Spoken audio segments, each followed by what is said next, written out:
Uncut Gems catapults Adam Sandler into the Oscar race. A well-regarded character actor passes away. The new Clint Eastwood film stirs up a fair bit of controversy. The new trailer for the next Christopher Nolan film blows up the internet. And Star Wars The Rise of Skywalker detonates the nerd community. I'm Joe Acierno. This is Real Talk. Well, hello. Welcome to Real Talk, where only the newest and most noteworthy headlines in film make the final cut. I'm Joe Acierno. Just a little background information about myself. I'm a recent graduate from St. John's University, graduated in May of 2019. As you may have been able to guess, I was a film major. And the reason why I'm doing this show is because anyone who's had more than a 10-second conversation with me knows just how much I love movies. Whether it's just a night out with friends or an escape from the daily pressures of life. Going to the movies has always been something that I've looked forward to throughout the majority of my work week, no matter what I'm seeing. And I figure that since my main ambition in life is to become a filmmaker, hopefully a good one, I figure that if I'm taking time to look at films more analytically, more deeper than I usually would, anyone who follows my social media pages knows that I like to do a lot of movie reviews. I'll put my thoughts on a movie that I've recently seen. I'll do like a little rubric, like you're getting graded on a high school science project. And then I'll do like a little blurb for like the consensus on what exactly I thought of the film. And I figured, instead of doing those little blurbs, it might be a good idea for me to just expand my thinking a little bit. You know, just go a bit further with all the analysis. And the reason why I would like to do that is because I figured if I learn from the people who actually have the money to do the projects that they want to do, maybe I'll pick up on a trick or two. You know, if there's something that I like in a film, I'll think to myself like, maybe that's a good trick to use. And I hope that like that sort of, professionalism, that sort of creativity will maybe rub off on me. Whereas if I see something in a film that I don't like, I can turn around and be like, that sucks. I'll do literally the opposite of that. So I figured as much exposure as possible will hopefully turn me into a better filmmaker. And then, of course, as with everything else in life, you're only going to become a better filmmaker if you actually make films. I've made a couple films myself, The Time Bomb and Night to Remember. Both of them are on YouTube. The latter was my senior thesis film. And while I'm going to be honest with you, were they masterpieces? Absolutely not. But are they still projects that I'm proud of? Yes. Because they were my first forays into this crazy industry that we call the motion picture arts. And I learned how to become a better storyteller. I learned what it was like to be on a production, technically, no matter how small it was, no matter how small, cheap, insignificant, whatever the word you want to use is. And I figured that those experiences were always learning experiences. And I think no matter how good you are at doing something, you can never stop learning. You can never stop becoming better at what it is you're trying to do. So I figured if I have a show that allows me to think a bit deeper, to think more creatively, it'll help me the next time I step onto a movie set. It'll help me the next time I step onto a project, decide to have some kind of big undertaking. So I figured that why not just have a show? And also I figured if I do something like this, then that'll siphon out some of the obsessive film talking that I constantly plague my friends with. So that's I'm expecting a you're welcome or a thank you from my friends as well. Just kidding. Bad joke. So you know what? Before I ramble on and talk myself into a corner even more, let's get on with it. So, on the reel today, pun completely intentional, we are going to start off by reviewing Uncut Gems, the newest film starring Adam Sandler, which is basically a laundry list of reasons as why you should never develop a gambling addiction. After that, we're going to be talking about the life and times of character actor Danny Aiello, known for such classics as Moonstruck and Do the Right Thing. After that, we're going to be taking a look at Jewell, the new Clint Eastwood film, which has been stirring up a lot of controversy because of its portrayal in that film of the reporter who broke the story that basically changed Richard Jewell's life forever. After that, we're going to be taking a look at the trailer debut of Tenet, the next film from Christopher Nolan. I remember I watched the trailer for that during lunch at work a couple days ago, and my mind was completely blown. I watched it at least 2 more times after that. And then finally, we're going to be ending off the show by reviewing the much anticipated finale to the Star Wars saga, Star Wars Episode 9, The Rise of Skywalker. I will be joined by one of my best friends, Mike Scudiero. He's got his own podcast, Yappin' Yankees, and he himself is also a diehard Star Wars fan. So I'm sure he's going to have a lot of very passionate and colorful thoughts on the matter. So let's get right into it. We're going to start off with Uncut Gems. Uncut Gems is the newest film starring Adam Sandler, which is directed by the brothers Josh and Benny Safdie. It was given its limited release on December 13th, followed by its wide release yesterday on Christmas Day. The film was also scripted and edited by the Safdie brothers, as well as Ronald Brownstein. In the cast, Sandler is joined by notables such as Idina Menzel, Lakeith Stanfield, Julia Fox, NBA All-Star Kevin Garnett, playing himself, as well as sports radio host Mike Francesca and musician The Weeknd in small roles. Now, the official runtime for this film is 2 hours and 15 minutes. And for that entire runtime, that movie is pure insanity. If your nerves can handle the pressure of a jackhammer, you're going to have a great time with this one. If you have a nervous condition or a PTSD of any kind, I'm not going to recommend that you see this movie. So, taking us back to 2012, Sandler plays a jeweler in Manhattan's Diamond District with a destructive gambling problem named Howard Ratner. Throughout the course of about a week, Howard finds himself paying the consequences of all the times he's bitten off more than he can chew, such as struggling to pay off debts to ruthless collectors. He also tries to maintain what little respect he has from his family, particularly from his wife Dina, played by Idina Menzel, whose problems stem from Howard's affair with his employee Julia, played by Julia Fox. Jesus really forgets to take the wheel after Damani, Howard's clientele recruiter, played by Lakeith Stanfield, brings real-life NBA power forward Kevin Garnett to Howard's store after Howard receives a seemingly valuable Ethiopian gem in the mail. Through a series of poor decision-making, courtesy of mostly Howard, his past and present mistakes collide, and he must find a way to clean up the mess. So, as I stated before, the runtime for this film is about 2 hours and 15 minutes, and throughout that entire film, I found myself constantly fidgeting. There is such a sense of manic chaos throughout the entire time, and a lot of it has to come from, a lot of it really stems from Howard's bad decision makers. He's the kind of person that, as I mentioned before, he's got a terrible gambling addiction, and he's the kind of person whose people skills often put him one step forward and like 5 steps behind. And there's a scene in particular where he is about to pay off something. He's about to finally get himself out of the hole that he's digged himself into. And he just has to raise the stakes even more. He always just has to keep on screwing himself and screwing himself and screwing himself again. That's how bad this guy's problem is. And it always keeps on getting him into more and more trouble. As much as he has his personality flaws, you can't help but want him to get out of this hole that he just seems to dig himself into. But aside from that, there is just the reason why this film stands out from so many others is because the Safdie brothers have such an intriguing use of tension throughout. There are scenes in this film that, of course, may be a bit tense through, in just like, a regular, just regular interactions or just like on the surface. Like, yeah, it might be a little tense. Like, for example, there's a scene where Damani, Howard's clientele recruiter, brings Kevin Garnett into Howard's store for the first time. And of course, they're bringing in a celebrity.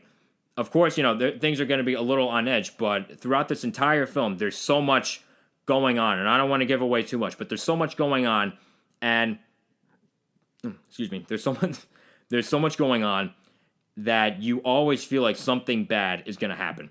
Something's going to explode. A lot of times, and again, this is in throughout pretty much every other scene in this film. A lot of times, something goes wrong. There are times where it doesn't, and it kind of teases you a little bit, but that's fine. But most of the time, something does go horribly wrong. And then another big reason as to why this film kept my attention for as long as it did is Adam Sandler's performance. He is absolutely miraculous in this film. Yes, the guy from Happy Gilmore and Grown Ups and Jack and Jill is absolutely phenomenal in this movie.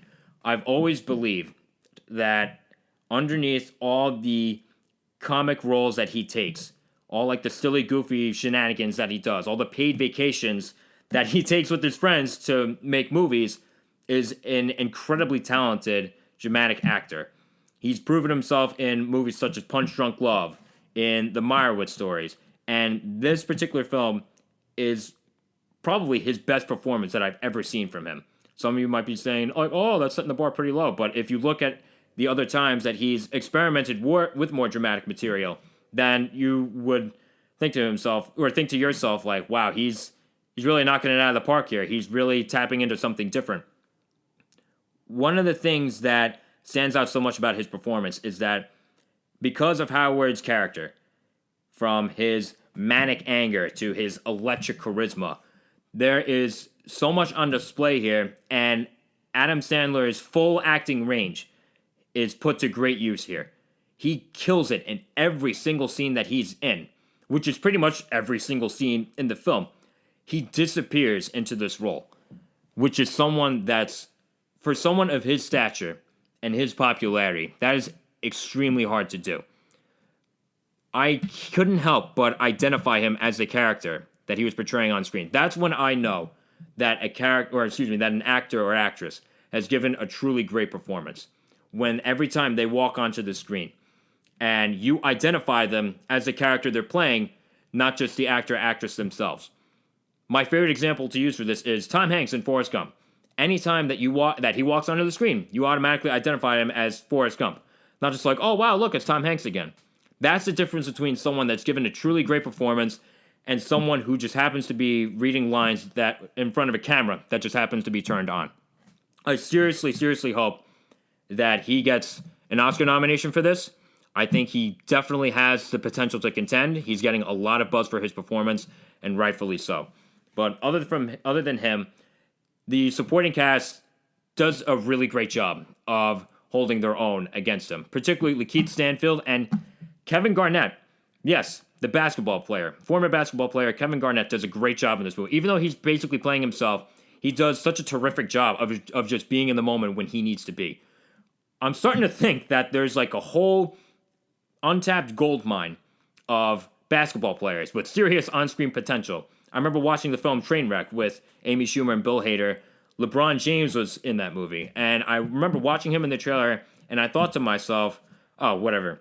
He's just going to be like a just small comic insert here and there. He's not going to be that big of a deal. But when I actually came to watch the film, he had a much more significant role than that. And he was hilarious throughout the entire time. I got to give credit where credit's due. He was very, very funny. His comedic timing was on point. So, between LeBron James in Trainwreck and Kevin Garnett in Uncut Gems, I'm seriously considering whether or not I should just ask my friends as to what other basketball players they think could be, a serious movie star someday. So, that was actually a very, very nice surprise. I didn't think, again, same thing with LeBron James, I didn't think Kevin Garnett would have nearly as big of a role as he did, carry nearly as much weight as he did, but he does. And he carries it very, very well. And I think it's pretty astonishing that the guy who doesn't have much of a background in acting outdoes most of the people in the film who do have a background in acting. So honestly, to Mr. Garnett, I don't know if you're watching this, good for you, props to you. Another thing about this film, there's a very transportive quality to it.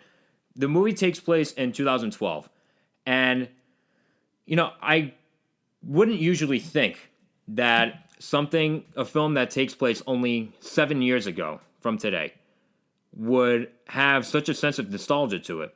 And it's little details that help carry this out. The biggest one that I can think of is something as tiny as the older interface design on Howard's iPhone. It couldn't help but make me think, but wow, it's just a tiny detail like that, but it made me think to myself, wow, I can't believe they actually did that. They actually took the time to go back as small of a time as 7 years ago and put in all these little details that, help establish the setting. So, and it's funny to think that how little details like that make me think just how quickly things have changed within just the last 7 years, how quickly, technology is evolving and stuff like that. But that's another conversation for another day. And on top of its time period and top of the year it takes place, it makes great use of its Manhattan setting, whether Howard's making his next potentially destructive deal in the inner workings of another jewelry store, or he's just getting the shit kicked out of him and getting thrown into a fountain in the middle of Rockefeller Center. But underneath, we're basically in unison with the blistering hostility that this film has to offer. There is a wicked sense of humor. There is a lot of humor. There are a lot of pretty tense arguments throughout the duration of this film, but there is a lot of humor injected into them. And this humor mainly works because of Sandler's delivery. And even then, there are just, little sprinkles of comic relief in places that I wouldn't expect them to be. There's a part towards the end where Howard's girlfriend, Julia, does, and again, I don't want to give away too much, she does something for him that, makes him, of course, happy, and it's just the way that he reacts to certain things is just hysterical.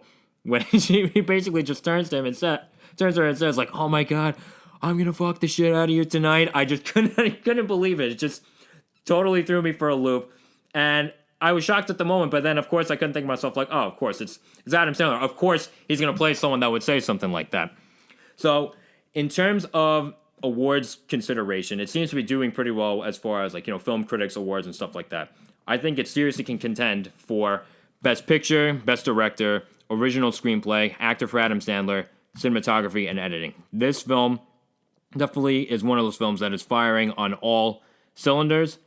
It kills it in every single department, and I can't even say it was a pleasant surprise, but it's definitely one of the big standouts for me. Now, as I said before, I tend to, when it comes to reviewing movies, I always like to give them a grade. I tend to give them a grade from 1 to 100%. So, and I do that based on all the aspects of filmmaking, the directing, the writing, the acting, the music, and all the technical and other artistic components of the film.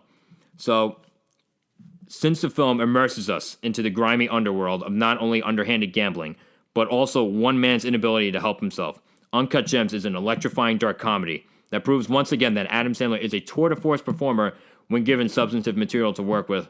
I'm going to give Uncut Gems a 97. This is an incredible, incredible film. I highly recommend you check this out. I hope it does well at the box office. Like I said before, it seems to be getting a lot of buzz, a lot of momentum. But again, it can only do so well if you actually go out and check it out. It's so worth the wait. But do not bring anyone who is prone to freaking out at the slightest tense circumstance. So, moving on. The entertainment industry recently lost one of its most prominent character actors, Danny Aiello, who was best known for roles in Moonstruck and Do the Right Thing. He was born Daniel Louis Aiello in Manhattan on June 20th, 1933. At age 9, Aiello started working as a shoe shine in Grand Central Terminal after his father left his family. At age 16, Aiello lied about his age to enlist in the Army, and after serving for a few years, he returned back to New York and held various jobs before making it as an actor, including bus station baggage handler and union president. His first big film was Bang the Drum Slowly, starring a rising dramatic talent at the time, Robert De Niro. Aiello had subsequent roles in films such as The Godfather Part 2 and The Purple Rose of Cairo. His most important role hit the big screen in 1989, where he played Sal Frangione in Spike Lee's iconic film Do the Right Thing. His performance in this film, which he described as his first vocal role in an interview with the Chicago Tribune, earned him his first and only Academy Award nomination in the category of Best Supporting Actor. I remember first watching Do the Right Thing in film study class senior year of high school, and there was a way that Sal, Danny Aiello's character, pronounced the word pizzeria. In the film, his character owns a pizzeria in Bed-Stuy, Brooklyn in the late 80s. And he says the word pizzeria like pizzeria. And it's just kind of, it just made us all chuckle for whatever reason. And we kind of made, just a big deal out of the name of the restaurant and everything. It was Sal's famous pizzeria, but of course he did Sal's famous pizzeria. And it was just it was just one of those things where I wouldn't expect it to make a big deal out of it. I thought it was funny the way I said it, but it just ended up being a much bigger deal in the class than I ended up thinking it would be. But it was just a little unexpected tidbit of humor right there. Danny Aiello passed away from a brief illness on December 12th, 2019 at the age of 86 years old. He is survived by his wife and 4 children. My condolences go out to the loved ones of this wonderful performer. CBS is cited for this report. All right, next part of the show. We're going to go into Richard Jewell. Richard Jewell is the newest film from director Clint Eastwood, and is based on the true story of security guard Richard Jewell after he discovers a bomb planted in Centennial Park during the 1996 Olympic Games in Atlanta, Georgia, and he alerts authorities before the bomb detonates, which leads him to save hundreds of lives, even if the bomb killed 2 people, unfortunately. Jewell is lauded as an American hero, only to be falsely accused of planting the bomb himself just days after his heroism.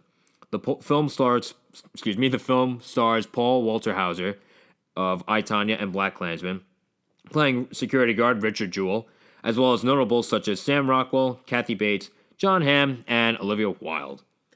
The film is adapted from the Vanity Fair article American Nightmare by Marie Brenner and the book Suspect by Kent Alexander and Kevin Selwyn.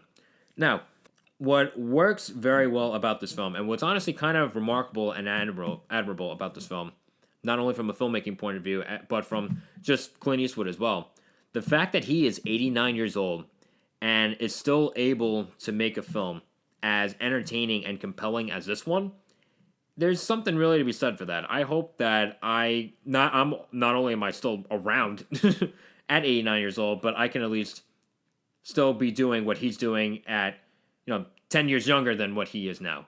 The reason why this film is so compelling, why it's so gripping, is because it deals with a lot of timely issues. It deals with the importance of why rushed reporting can have such a negative impact on someone's life and on the lives of the people that media and journalism are supposed to serve as well. Because you would see in the film that if it weren't for the way that the Atlanta Journal-Constitution went about the reporting on Richard Jewell, his life wouldn't have been ruined. His name wouldn't have been dragged through the mud. So I think because of that alone, this is obviously one of the more important films to see, at least in my opinion, this year. Everyone says oh, this is such an important film. This is such an important film. No, this is a film that deals with issues that we as people are dealing with now. Richard Jewell is basically, the FBI really does go after him, and again, to an extent, it makes sense. Of course, you're investigating someone that's, the prime suspect in a bombing. But at the same time, as it says in the film, there are times where the FBI really does do their best to throw Richard Jewell under the bus. And this is a scene in the film, and you can look this up. This actually happened. The FBI actually tried to make Richard Jewell sign away his constitutional Miranda rights. So, it's stuff like that that's, kind of prevalent in society with big corrupt forces serving their own needs instead of the needs of the people that they're supposed to serve. That is kind of eerie. And this man and his reputation are prime examples as to what happens when these institutions that are supposed to be working for us go off on their own agendas, go off on their own tangents instead. One of the hearts of the film is the relationship between Richard Jewell and his lawyer, Watson Bryant.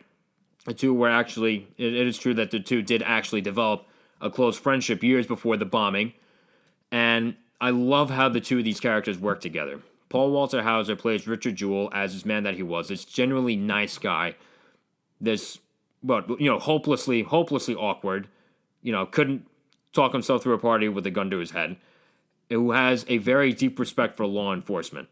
And this deep respect for law enforcement, as well as other mistakes that he made in his past, come back to bite him because of certain things that he did while having other positions in quote-unquote law enforcement that lead him to make his case in the eyes of the FBI even worse.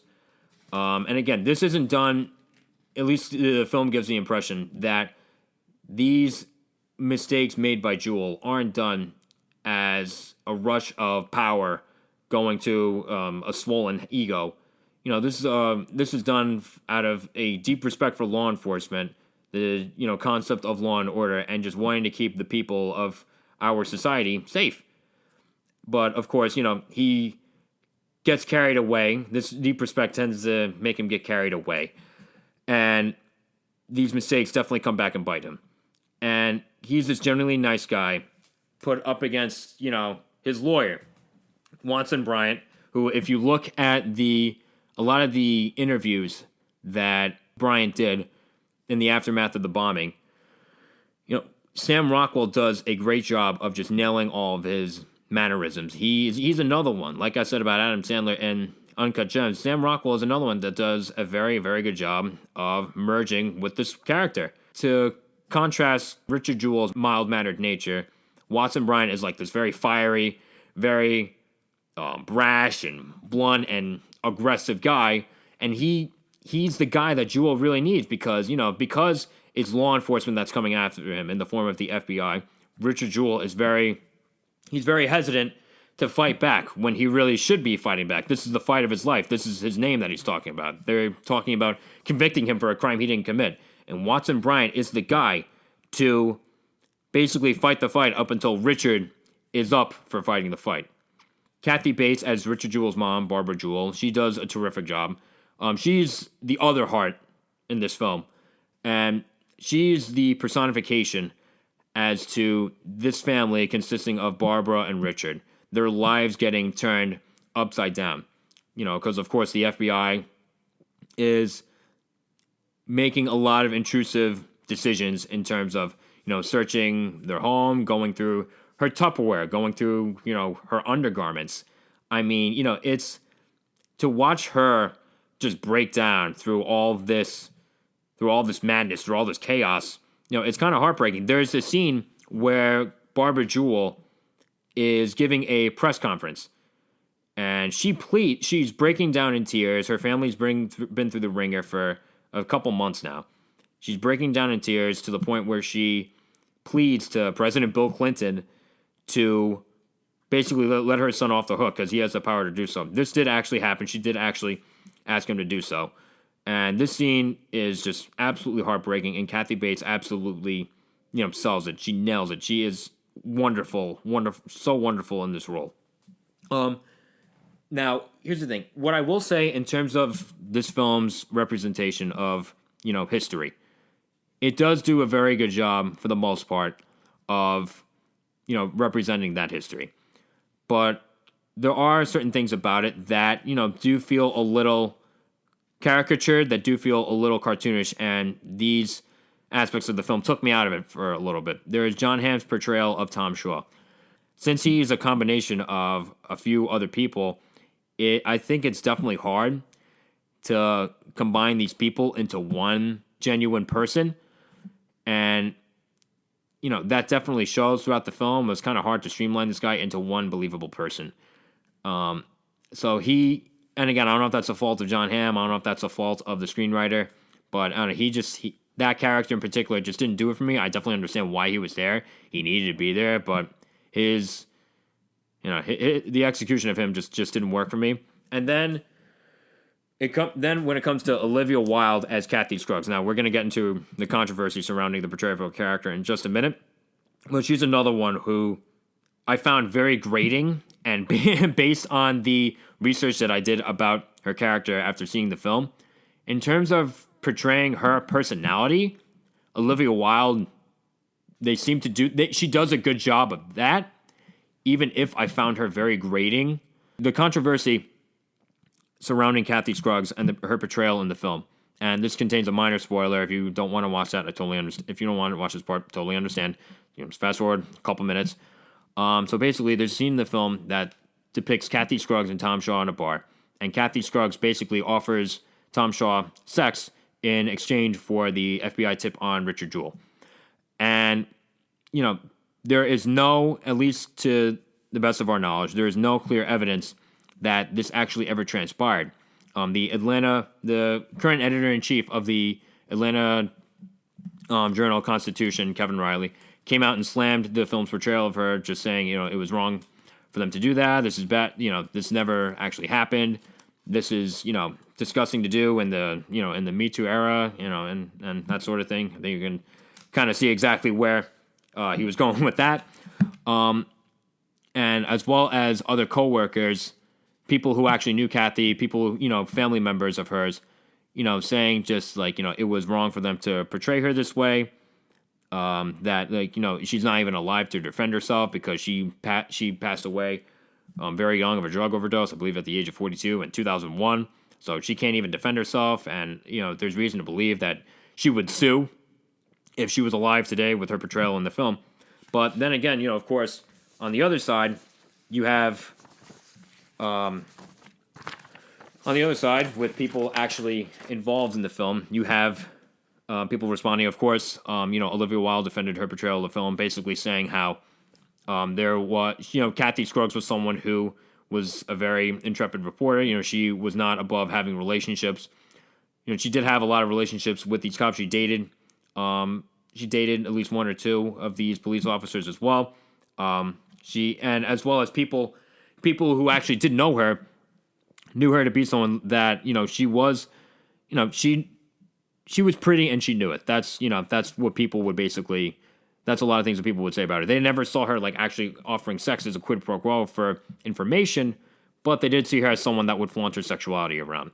And, Olivia Wilde uses this argument in her defense of her portrayal, basically saying that, Kathy was someone who would, who was not afraid to flaunt around, like, her, flaunt what she had. And then, of course, you have the screenwriter of the film, Billy Ray, doubling down on his adaptation as to all the events. And he basically says, this movie is about a hero whose life was completely destroyed by the myths created by the FBI and the media, specifically the AJC. The AJC hung Richard Jewell out in public. They editorialized wildly and printed assumptions as facts. They compared him to noted mass murderer Wayne Williams. And now this is after he had saved hundreds of lives. Now a movie comes out 23 years later. A perfect chance for the AJC to atone for what they did to Richard Jewell and admit to their misdeeds. And what do? They launched a distraction campaign. He goes on to say that the movie isn't about Kathy Scruggs. It's about the heroism and hounding of Richard Jewell and what rushed reporting can do to an innocent man. And by the way, I will stand by every word and assertion in the script, he added.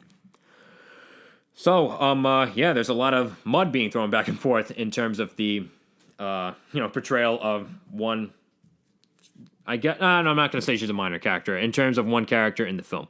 Now, my point of view on this is that, I definitely could see why those closely related to Kathy Scruggs would be angered at this portrayal of her in the film. But, at the same time, on the other end, in terms of dramatic storytelling, does it make sense that Kathy would do this sort of thing based on what they knew about her? It would, yeah, it would, given like they're saying, given how her personality was documented. But again, and I have to emphasize, I'm not saying that she definitely did this stuff. There is no clear evidence that she actually did. But would it make sense that she did? It would. But at the same time, I don't want to make judgments based on, it makes sense that this person would do this because of A, B, and C in their personality. If there's no actual clear evidence that this person actually ever did that, I don't want to say it as fact.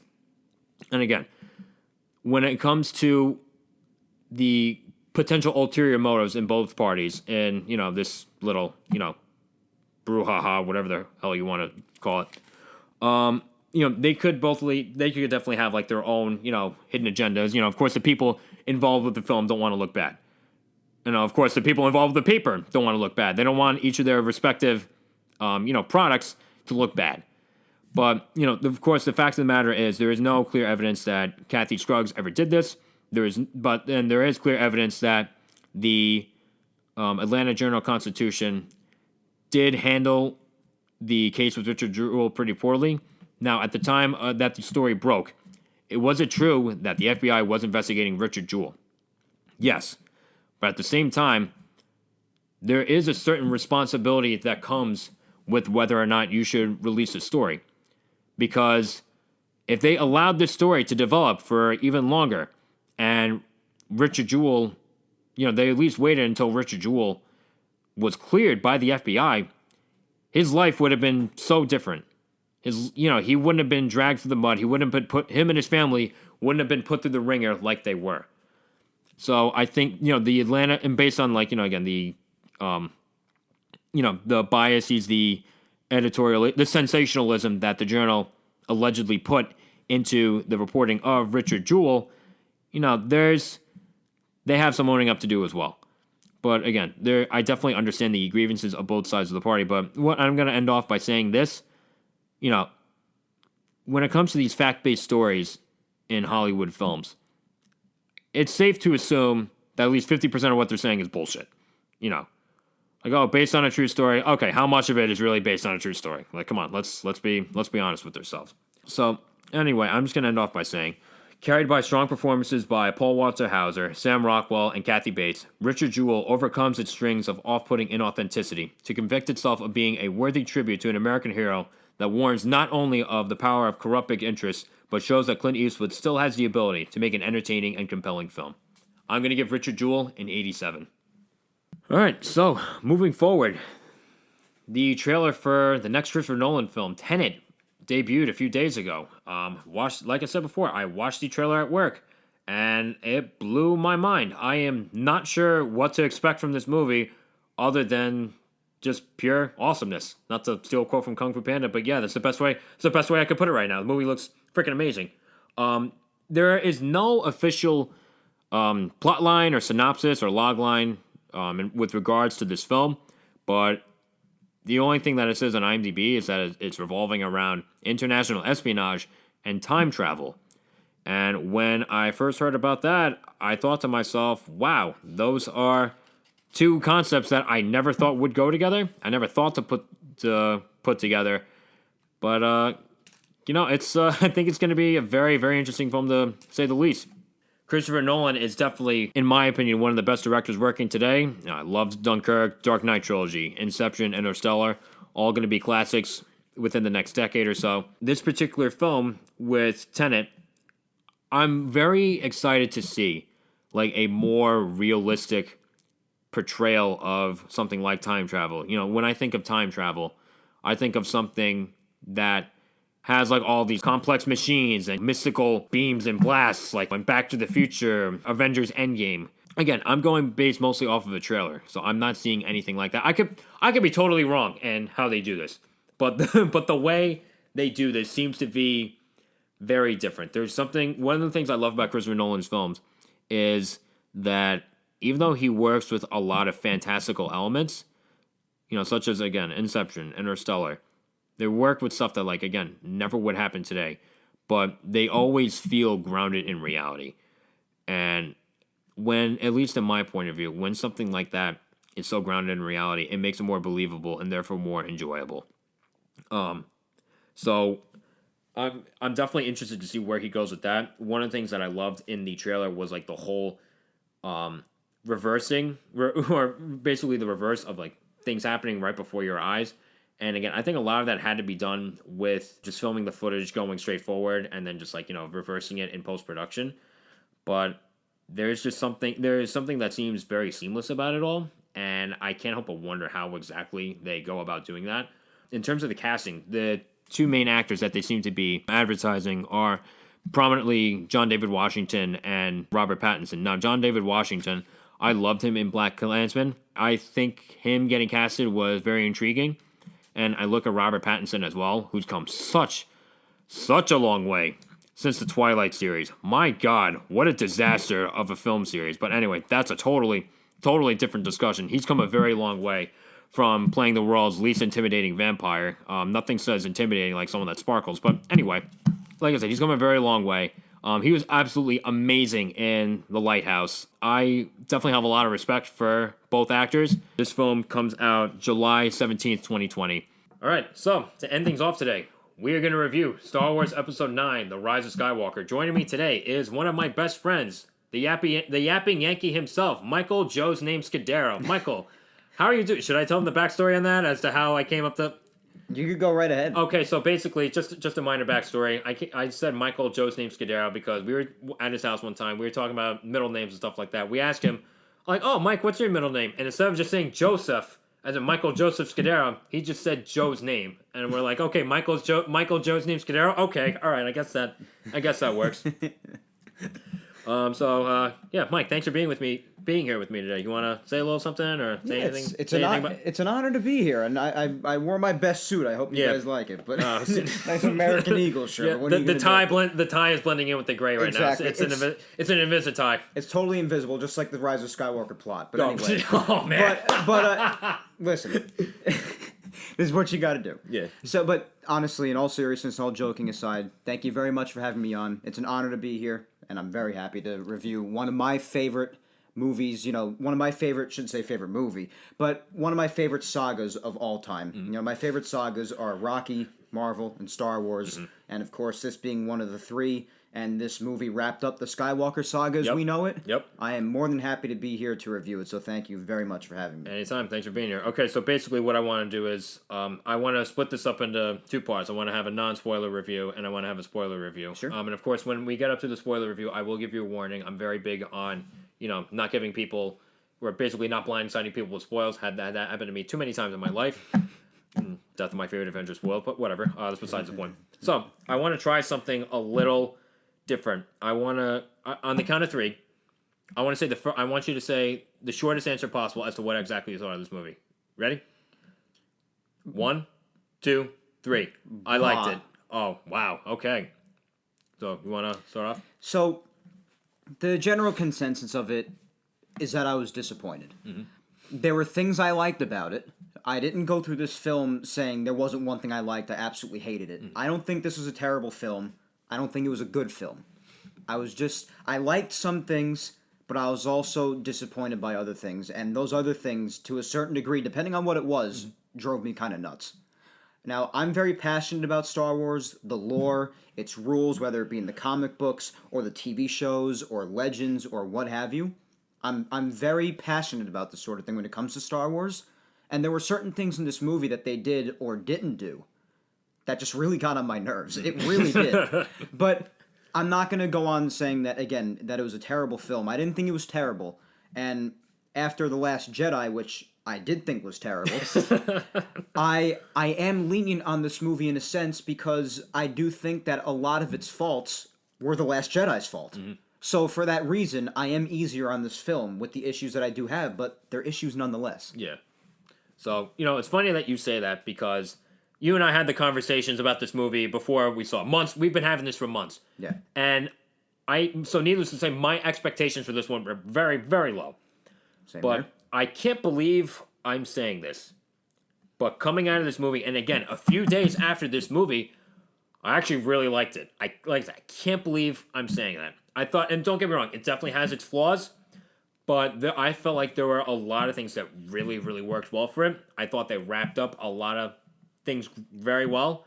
Certain things were left unanswered that I don't think should have been left unanswered. There were certain shoes that they untied, whether it's in the beginning of the trilogy or beginning of the film, that weren't tied back together by the end of the film. But again, a lot of the things that you can expect from a Star Wars movie to be great. Of course, the music's great. Of course, the special effects are great. Of course, the action is great. There are a few action sequences that are pretty memorable, at least in my book. I can definitely see myself going onto YouTube and actually rewatching clips from this particular film. I can't say that too much about episode 7 and 8, but I can definitely say that about this one. There is a lot that stuck out to me, and there are honestly. What'd you think of Palpatine's involvement in the film? This is not so much a spoiler. This is in the trailer, but again, we'll try to keep the details as vague as possible, at least for now. So, what did you think? Yeah, so the first thing I thought right away in the trailer when it first came out, and again, the big thing from the trailer was the final part of it was when you heard Palpatine's left, that you're like, holy crap, the Emperor's coming back. Yep. And a lot of people were very, very excited by this, but I found myself kind of upset by it. And the reason being is that Darth Vader is one of my favorite villains of all time. Mm-hmm. And I have such an appreciation for Anakin Skywalker's arc and the fact that he's the chosen one and he's meant to bring balance to the Force. And I really thought that he did that by killing nearly all the Jedi in Revenge of the Sith, and then finishing off the Sith in Palpatine in Episode 6, therefore redeeming himself and completing his arc. Mm-hmm. And himself dying as well in Return of the Jedi. When I first saw the trailer and I saw the Emperor was coming back, I said, this is a problem. Because I feel to a certain degree, even if the film doesn't fully undermine Anakin's arc, which I don't think it fully did undermine it, which I'm glad about. Yeah.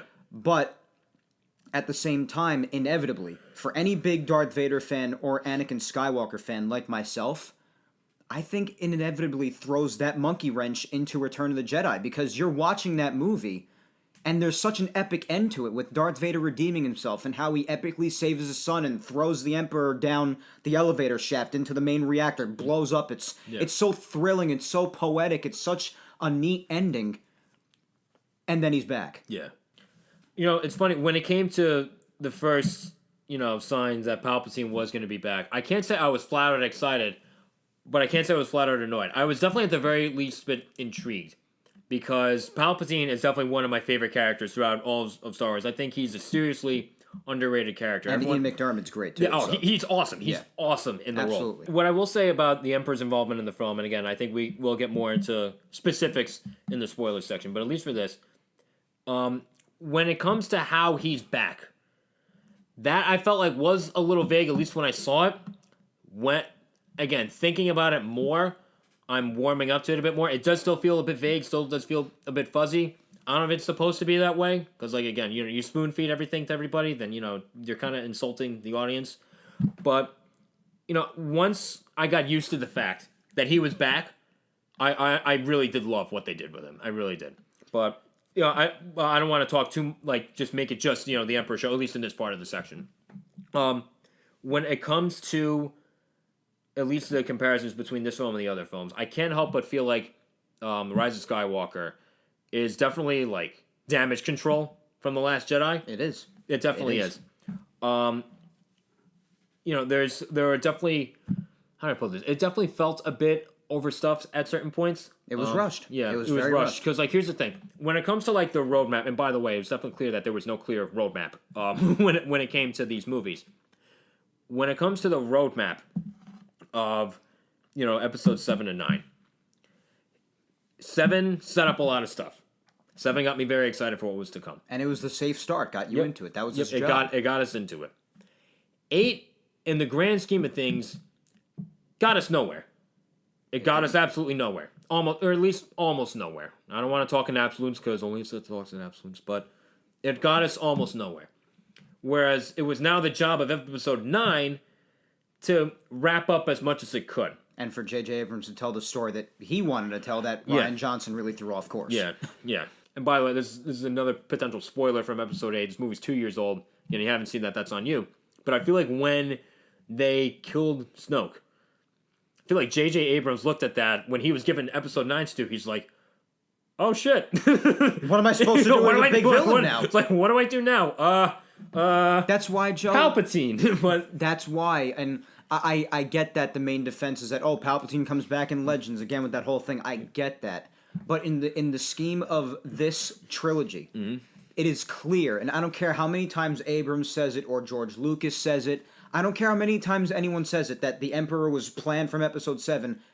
I don't Bullshit. Here's the thing. I don't believe that he was planned from episode 7, but when he was in 9, okay, he's in episode 9 now. What are we going to do with him? I thought that how he comes into play with all this, I thought they did very well. I will say that. It's obvious that it was a plan B, but for a plan B, I think it's about as good as it gets. Shifting gears a tiny bit, what'd you think of all the characters in the film? How would you say, and again, without giving away too much, how would you say they handled all the characters in the film? Many of the characters are handled very poorly. You think so? I'll say right now, my favorite character in this movie, as well as the trilogy at large, was Kylo Ren. Same here. I appreciate his arc, even though we've seen it before. I appreciate it. Mm-hmm. And I think it was very emotionally engaging. Yes. There was a particular scene in the movie that I'll talk about when we get into the spoilers part of the review that was one of the few moments in the film that I really, really emotionally connected with. It was really, really good. And just the way that his arc ended and the way that it progressed throughout the trilogy, I really appreciated it and enjoyed it. I do think he was the best part of the trilogy. I think so too. I'll say Kylo Ren, definitely the best character in this movie and probably in the trilogy. I agree. Rey was all right, I guess. I think here's the thing with Rey. At least with all the characters, I'll get into her in just a second. But with all the characters, I don't know how much I can say. They were their own people. I don't know how much I can say. I was. it's very weird. Like, yes, I want to know what happened, but like, and I guess to an extent, I definitely cared, but it's just like I don't know how memorable they are. And again, Exactly. like I don't know if names because they are still pretty new. Like I'm sure there's this subconscious tendency, I'm sure, at least in a lot of people, to compare them from the characters of the original trilogy or even the prequel trilogy. But again, all of those movies have been out for 10 plus years. Exactly. I don't think we've had enough time to really decide how much we really like, Finn and Rey and Poe. But, at least with Rey's character, she's got a great internal conflict, I will say that. And that internal conflict is put to great use in this movie, at least in my opinion. But when it comes to just her and her abilities, she's good at everything. She's good at everything. There aren't a lot of weaknesses that she has. What'd you think of what about Finn and Poe? Like I always liked their bromance a little bit. I always thought that was cool. I guess that's the most I can say about that. What are your thoughts on that? After episode 7, I couldn't be more disappointed with how they've handled Finn. He was a fine character in episode 7, I guess. He was, Great internal conflict. Yeah. And in episode 8, I always had the criticism in the fact that I really thought he should have died at the end when he was about to sacrifice himself and they were going to blow the door off the tunnel that the Resistance were hiding in. And then Rose ridiculously saves him and has probably the most awkward kiss I've seen in a movie in my entire life. But I had my first kiss. I got her on the chin. That was less awkward than this kiss. Exactly. but more or less, I really thought that would have been such an honorable sacrifice and would have just shot Finn into like the stardom of all-time Star Wars characters if that sacrifice would have went through. So, and then in this film, to top it off, they really do nothing with him other than him being the sidekick. Yeah. And there's a ridiculous plot thing that they just decided to throw at us in the third film about him. Yeah. But honestly, and the one thing I am happy about when it comes to Poe Dameron is that I feel like they finally used him to his potential in this film. Yeah. Poe Dameron was a big part of this film. He was. And he does, and he gets... Yeah, he does well in this film. He gets a great role in this film for sure. And I like Oscar Isaac, so I'm glad he was... Yeah, he's a solid actor. I like him a lot. I think we should review it. We should give our grade now before the spoilers and before we get a little bit more into that. So do you want to go first or you want me to? So I did rate it from 1 to 10. That's usually what I just do with ratings. I gave this movie a 6. Now... Higher than I thought you were going to give it, I'm not going to lie. As I said before, I'm more lenient with this film because of the fact that I feel a lot of its faults were The Last Jedi's fault. So inevitably, I am more lenient with this film. I am. Yeah. To a certain degree, I am. Mm-hmm. I'm going to give this an 88. I thought, I liked this so much more than I thought I was going to. And I was pleasantly surprised. So it just goes to show that despite what everyone's saying, you always got to go in and make your own opinion. Right. So, all right. So we're going to start the spoiler section now. Anyone else in the studio, heads up in 5, 4, 3, 2, 1. You want to start me off? Yeah, sure. So I'll start. Can I start with the things that I liked? Because I like starting off positive. Sure. So as I said, there were things I liked about this movie. First of all, I'll start off with Princess Leia. I really, really admired how well they did with how little they had. Yep. When it came to, obviously Carrie Fisher tragically passed away, and she was not alive for any of the filming for this movie. Rest in peace. Yes, definitely. They had very little to work with between probably very limited CGI with her and mostly deleted scenes. Deleted scenes from, I believe, Force Awakens, right? Yep. Yeah. And somehow, and this is why I have to give them credit, I don't know how they did it. I don't know how J.J. Abrams... it was very, at least to me, it was very seamless. It was. There were some times where you could tell from the back there was somebody else standing, like a body double or something, but they incorporated it really well. I was really impressed with that. And I that was my first positive that I wanted to point out, because I really appreciated with how little they had what they were able to do with Leia and just wrap up her arc, So I appreciated that. I also, as far as emotional scenes that I really connected with, and I spoke about this about Kylo Ren earlier, I loved the scene when he saw Han Solo as like a memory again. Yep. That was really what gave him that final push, because... And it's a reasonable thing to really officially push him back to the light, because not only has he been being tempted by the light since the very beginning of The Force Awakens, he goes right up to Darth Vader's helmet constantly and says, "Forgive me, I feel it again, the pull to the light." And he keeps on asking for help. Remind me of the power of the dark side. And after he kills Han Solo, you hear it in Episode 8, Luke tells him, I'll always be with you just like your father. And in this one, Rey says, I see right through you. You can't get past what you did to your father. So there was a good build to that. Yep. So when he saw his father again and how they sort of mirrored the scene on the bridge from The Force Awakens, except it just has a different result this time. Yeah. Instead of going after his father, takes his lightsaber and throws it over the damn cliff. So I really, it just felt like it was really wrapped up very well. I'm glad Harrison Ford came back for the role. Yep. I know he really doesn't want I didn't see that coming, honestly. I didn't know he was going to be involved in this exactly. one. And again, as I was just about to say, I know how he feels about the Han Solo character at this point and how he just really Harrison Ford just straight up doesn't care about Star Wars. I think there comes a point where you're just done playing the same role over and over again. And Harrison Ford is such a talented actor; he wants to do other stuff. Exactly. So I'm really happy. I probably fainted his paycheck for that one scene, but because what they probably had to pay him to come back. Yeah, just look at what Mark Hamill for just standing there for 5 seconds, $300,000 right there, or something like that. Except Mark Hamill wanted to do more. Harrison Ford doesn't. Yeah. but regardless, I really, really liked that scene. Emotionally connected with it. Another scene that I really emotionally connected with, which it was very brief, but it really hurt me when Chewbacca found out about Leia dying. Oh, that was tough. You can't even understand Chewbacca. He doesn't speak English, but just when you can emotionally connect with someone that doesn't even speak English, that shows you how good. That's powerful. Exactly. Like he just felt like the pain on his face. He falls to the floor, pushes everyone off him. He's like crying, his head in his hands. And it didn't feel over dramatic either. No. There were some emotions in this movie. It connected with me. It really did. And finally, amongst the things that I liked, I'll wrap up with this because this was one of my favorite parts of the movie, if not my favorite part, surrounds around this fact. I am so grateful that Luke Skywalker actually acted like Luke Skywalker again. I didn't know who that was on the screen in Episode 8 that Mark Hamill was playing, but it wasn't Luke. In this film, it was. And even Mark Hamill said, that wasn't my Luke Skywalker in Episode 8. The guy who plays him said that. So what does that tell you? Yeah. So I really am happy that happened. And my favorite line in the film, I've said, this is my favorite line, Joe. When Rey takes the lightsaber and throws it into the fire with Kylo Ren's ship, he catches it.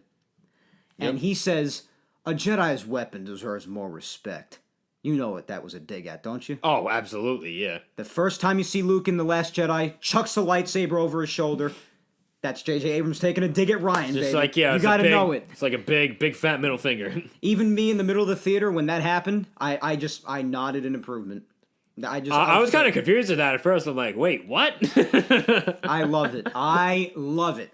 And Luke was acting like himself again. Mm-hmm. And I get he was acting like himself The Last Jedi, whatever, but regardless, when it comes to being a hermit Jedi, there are other ways you could go about it. I'm not saying he has to be like Ben Kenobi, but you don't have to have Luke Skywalker walking around talking about how the Jedi need to end either. Yeah. Because that's just not Luke, in my opinion. And just some of the scenes, like with the milk from the animals and just him acting all weird, I was like, what am I watching? But I don't know. Just it's like National Geographic in space. I don't know how many of you agree with me on this, but I just really felt that Mark Hamill on screen in The Last Jedi, and he even said this about his own character too, I just felt it wasn't Luke Skywalker. In this, I felt like I was watching Luke Skywalker again, and it warmed my heart because I love Luke. He's one of my favorite characters.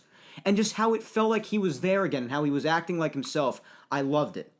So I'm glad that JJ reeled that back in and gave me Luke Skywalker back for at least one movie in this trilogy that I majorly disliked.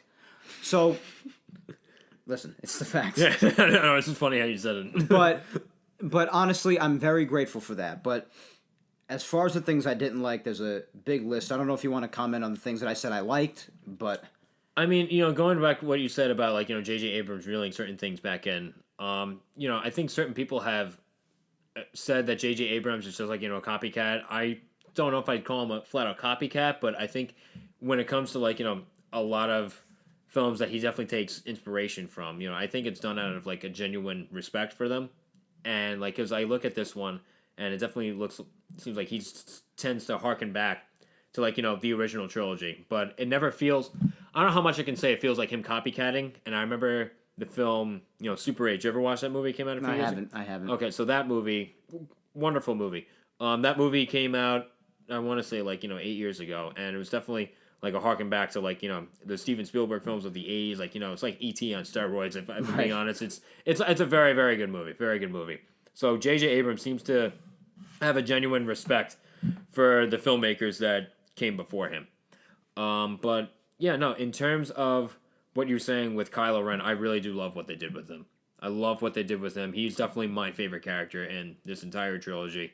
Definitely got a bit of a temper, if I'm being honest. But he's deep down, underneath all that, brainwashing and all that corruption of his soul. There's a genuinely good person there, and it's interesting what can happen when you have someone that is a good person at their core, but is basically corrupted and brainwashed into doing terrible things, and it would come out of the people. Here's the thing, if you look at Kylo Ren at the end of the movie, you wouldn't, if that's how he was throughout the entire trilogy, you wouldn't expect him to do any things that he actually did.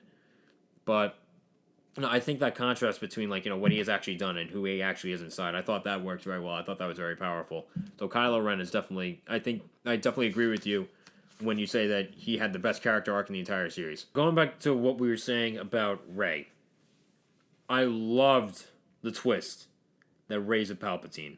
I did not see that coming.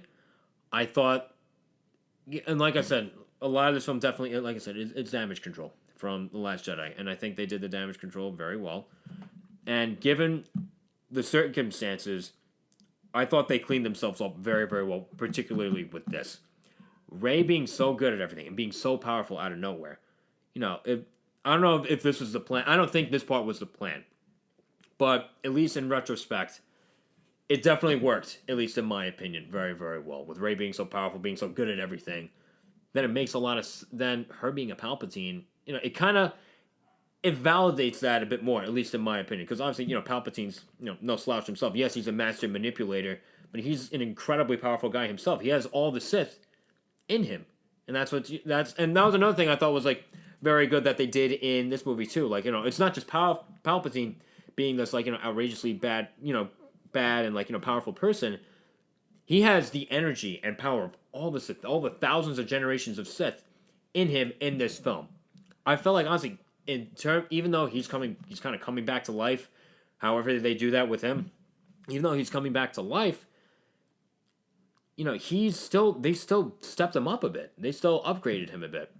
And I think her being a Palpatine worked very well because her defeating Palpatine and her being basically the last trained Force-sensitive person, she is basically the embodiment, the personification of balance to the Force. Because think about it. After the Emperor dies, Luke's the last one left. And then, Luke takes in a bunch of Jedi to train, as it was said in The Last Jedi, and the balance of the Force is, is off put. Then, all those guys are either slaughtered or turned into, stormtroopers. Then it's Kylo Ren and Luke. Luke dies. So then there's just the balance between Kylo and Rey in the light, Kylo in the dark. But then Kylo comes back to the light. He dies. So then it's just Rey.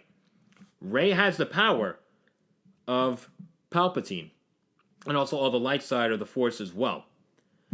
So, and that one scene where Rey accidentally uses the Force lightning, I didn't see that coming out of nowhere. So it basically shows that she is the personification of balance of the Force because she has the abilities of the dark side, but has the balance from the light side because she chooses not to use them for bad. You look at her lightsaber too. Red is obviously bad. Blue is obviously good, as well as all the other colors. Yellow is supposedly neutral. And so is white, too, because Ahsoka Tano in the TV show also has white sabers, and she's neither a Sith and also nor a Jedi, because she's not in the Jedi Order anymore. So she had white sabers as well, so she was seen as neutral, too. But so it basically goes to show that she has the power of both sides. But she's not technically associated with either side anymore. She is that balance. Which is the way it should be in the end, because, that...